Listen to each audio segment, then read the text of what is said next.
content creator. I create content on YouTube and Facebook that is monetized on both platforms. And I recently lost my Facebook job. Facebook fired me.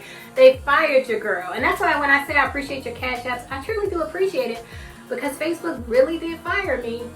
In 90 days I can reapply. But when I posted the video about MLK Jr., it's a video about Amanda Seales and Jeannie Mai, and I was talking about MLK Jr.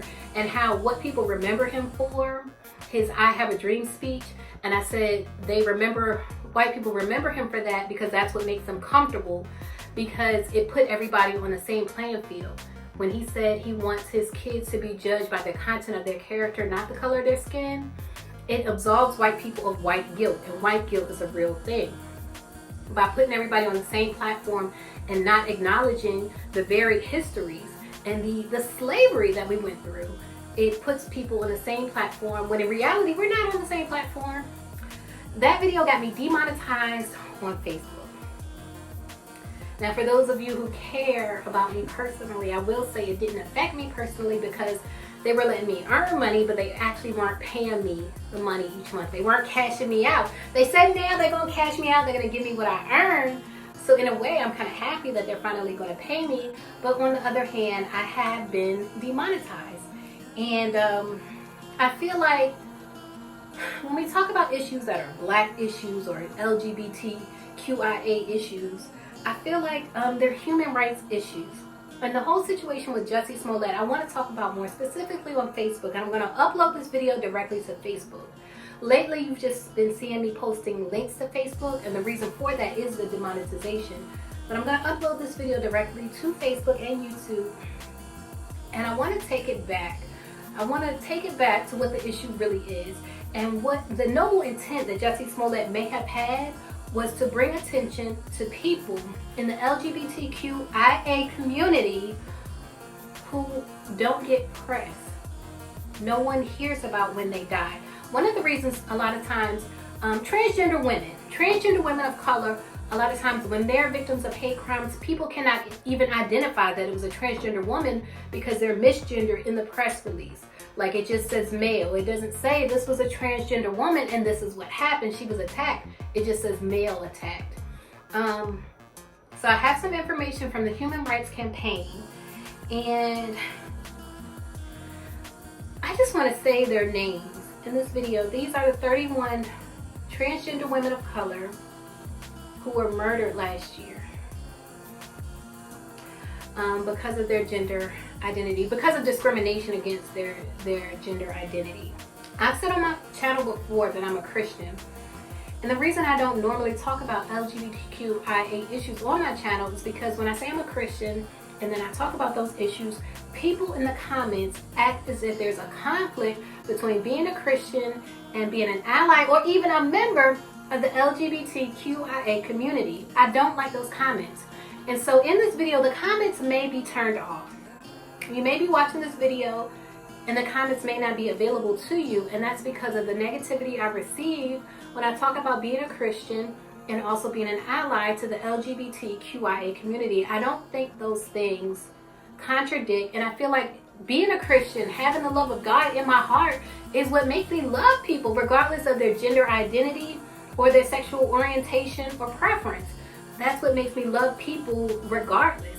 And it's my strongest, if I could communicate anything on my channel, on my platform, what I would want to communicate, it sounds so simple, but it's so misconstrued. But what I would want to communicate is Jesus loves everybody. Everybody.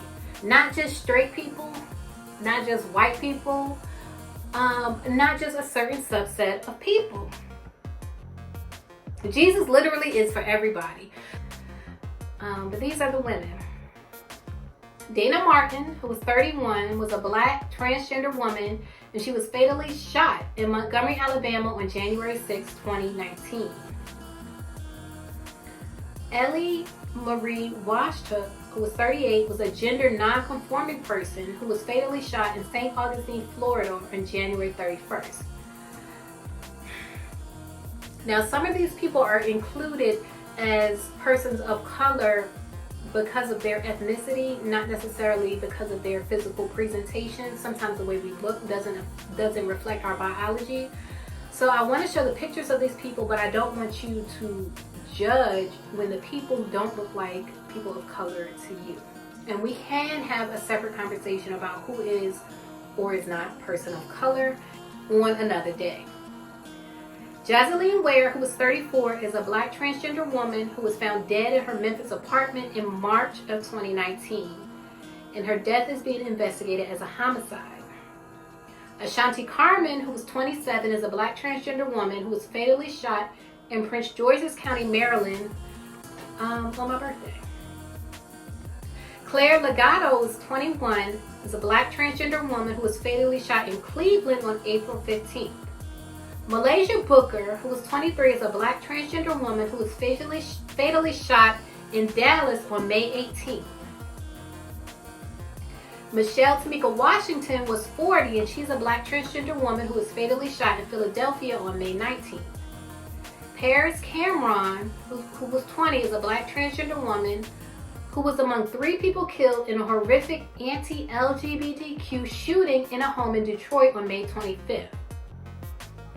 Chanel Lindsay, who was 26, is a black transgender woman who was found dead in White Rock Lake, Dallas, with signs of homicidal violence.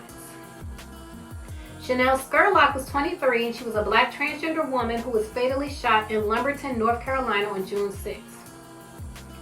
Zoe Spears was 23, and she was a black transgender woman who was found with signs of trauma near Easton Avenue in Fairmont Heights, Maryland.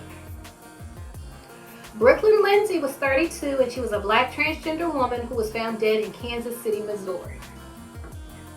Denali Berry Stuckey was 29, and she was a black transgender woman who was fatally shot in North Charleston, South Carolina.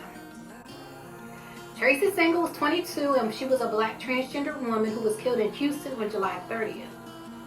Barbara Walker, who was 55, was a black transgender woman who was killed in Charlotte, North Carolina in late July.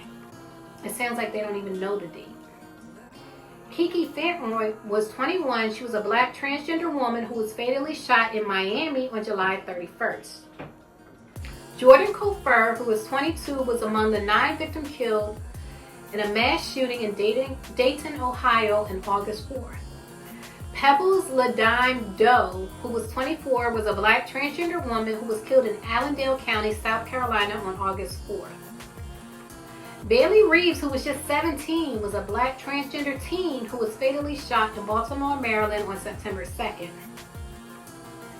B. Love Slater, who was 23, was killed in Clewiston, Florida on September 4th. Jamagio Jamar Berryman, who was 30, was a black gender non-conforming person who was killed in Kansas City, Kansas on September 13th. Italy Marlowe was 29 and a black transgender woman who was found shot in Houston on September 20th. Brianna BB Hill, who was 30, was fatally shot in Kansas City on October 14th. Nikki Kunhausen, who was 17, was killed in Vancouver, Washington, sometime after her disappearance in June. Yahira Nesby, who was 33, was fatally shot in New York on December 19th.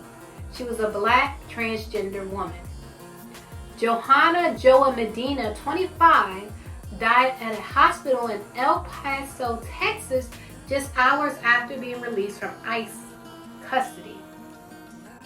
She suffered severe health complications that went untreated while she was in detention.